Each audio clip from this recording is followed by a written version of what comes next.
Hey guys, how's it? Aloha, Geebz here, your old composer here at the Decomposer Lounge, dissecting your favorite tracks based on your suggestions. And today, really surprised that I'm just getting to this. I don't know where it slipped in the cracks of my thousands of suggestions, but Linkin Park, Papercut. And I do remember Linkin Park as the band because what they did was so breakthrough at the time. And then for a second I was going, wait a minute, Linkin Park. Then there's that other one. What was it called? Limp Bizkit. Now I don't know if that was sacrilege to mention them both in the same sentence, but I'm just, old guy, don't have knowledge of any, stuff that happens when it comes to beyond music and stuff. But definitely have heard of Linkin Park, but never gave it a rinse like I'm about to. I want to thank you guys, like usual.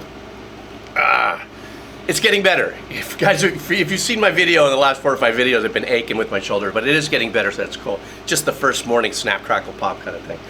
I want to thank you guys for your support. You guys know the jig. If any ads pop up, doesn't monetize the channel, it's just copyright claim. So if you want to buy me a cup of coffee, super cool beans. Also, a link for the headsets if you want to check out what it is that I'm wearing here, these AKG 240s. The link is also below. And also the link for Linkin Park Spotify will be below, as well as my Patreon. You gotta check that out. That's I'm having some fun over there. It's a blast. Okay guys, let's do this. Linkin Park, Papercut. Alright!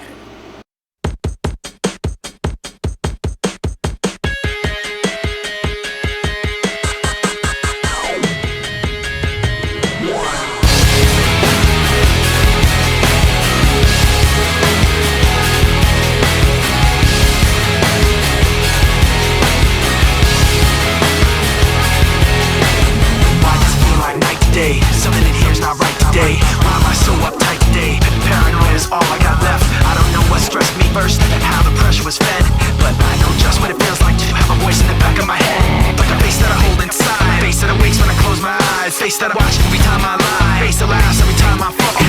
Everything. So I know that when it's time to sink or swim, the face inside is hearing me right underneath my skin. It's like a paranoid looking over my back. It's like a whirlwind inside of my head. It's like I can't stop what I'm hearing within. It's like the face inside is right beneath my skin. I know I've got a face in me.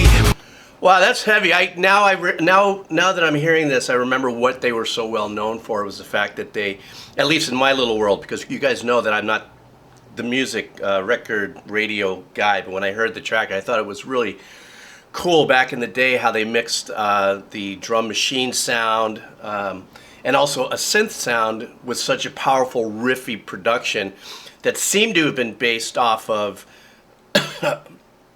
its own style of composition, but then adding the rap to it. That all being said, in my head, what's really unique about this, and knowing that this is a song that goes kind of way back, I think it's the early 2000s or something that this was released. I read it briefly on something.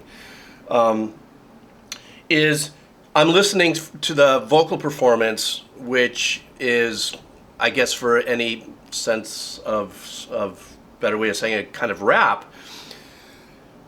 But to me, what makes this really super cool, and in my head sometimes when I'm listening to tracks going, geez, I wonder what that would sound like if that was 100% growl. If that notches it into a completely different genre.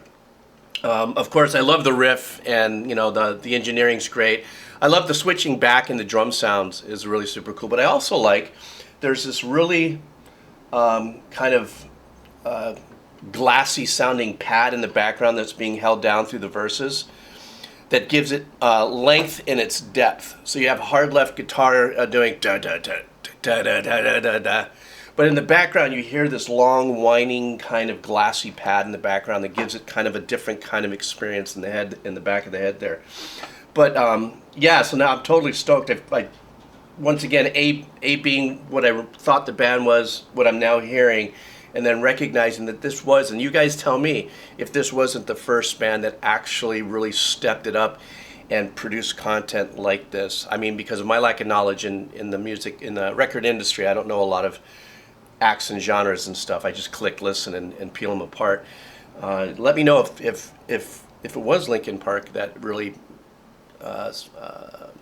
set the tone for the rest of other bands to come that sounded like that. Okay, here we go. Points all of my mistakes to me. You got a face on the inside too. Your paranoia is probably worse. I don't know what set me on first, but I know what I can't stand. Everybody acts like the fact of the matter is I can't add up to what you can, but everybody has a face that they hold inside. Face that awakes when I close my eyes. Face that watches every time they lie. Face that laughs every time they fall. So you know that when it's time to sink or swim, that the face inside is watching you too, right inside your skin. It's like I'm paranoid looking over my back. It's like a whirlwind inside of my head. It's like I can't stop what I'm hearing within. It's like the face inside is right beneath the skin. It's like I'm paranoid looking over my back. It's like a whirlwind inside of my head. It's like I can't stop what I'm hearing within. It's like the face inside is right beneath my skin. The face inside is right beneath the skin. The face inside is right beneath the skin.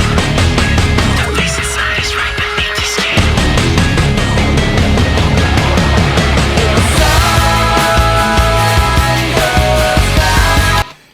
I got to tell you, that bass sound is absolutely incredible. It's taking up such a pocket in the mix, in width.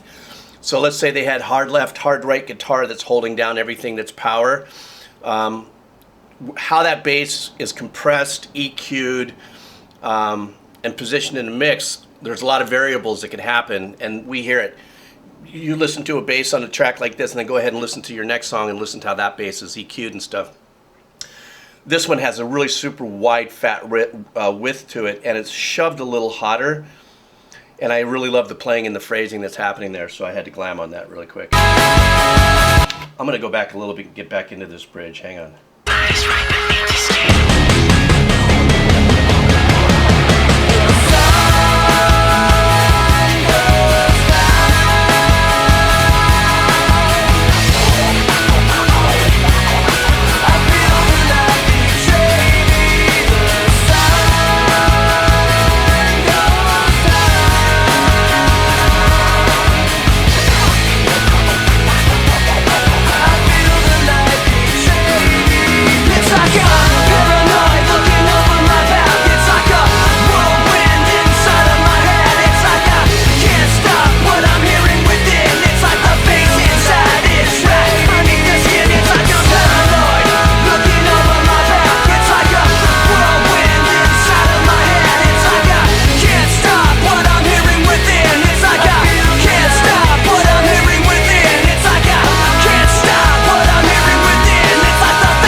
Cool ending. You know what else I heard? And I'm going to go back and listen to this after I'm done. But there's a sequence that's that's something like that, being done by a keyboard, a synth. But it sounds like, and I can't remember now, this last listen that I had, sounds like it's going through the whole song. Now I don't think it's actually going through the verses, but it's one of those kind of arrangements that, like you've heard me use this term before, it's like a zip line. It's that one thing that subconsciously we can lock on as a secondary hook. You know, also the background vocal work in the hook is really super cool, because obviously this whole performance, excuse me, from the lead singer is and the vocalist is that rap in a very, what I would call, loose tone zone. So there's actually not a note that he's singing. It's not like he's singing a note or rapping a note all the way through. It is a performance, so that when the background vocals come in the hook, it adds, you know, like another layer to the hook, another dimension to the hook, because it gives us something long to glide on. Something else, and the last thing I want to glam on again is, at least through this last section, and I'm pretty sure through the others, where the guitars are holding down what are tied notes. You know, so obviously if it's just quarter notes without ties, it's going to go you know, there's different ways to play, you know, that. But if it's tied across, you're actually holding it down, and it's all the way across. In other words, there's no muting, no stopping. So they're doing that through the chord changes, but really makes the impact there, and what really defines the changes is what? Listen to the bass again. The bass is a very important part of that phrasing, where the guitar players are just holding their notes out, not muting those chord changes. You know, it's not it's but the percussive nature, the bass arrangement really is the one that's driving that section home. So anyhow, guys, thank you so much for hanging out with me here and listening to Papercut from Linkin Park. Please give me more suggestions of Linkin Park that you'd like to hear, as well as more suggestions of other bands and stuff coming up. What other week do I have? I have a little bit of a shorter week this week. I've only got a couple more that I'm going to do, and then I'm going to take a little bit, a few days off. I'm going to go ahead and go see a doc about this, and then I'm going to go ahead and do a little rehab. Yeah, so that's my story. I'm sticking to it. Once again, thank you so much. If you want to buy me a cup of coffee, super cool. You want to check out my Patreon, just click the link and check out to see what I got there. That doesn't cost you anything. Headsets, AKG 240s. Go ahead and check that out on the link and everything and so on and so forth. Blah, blah, blah. Have a killer day. Aloha.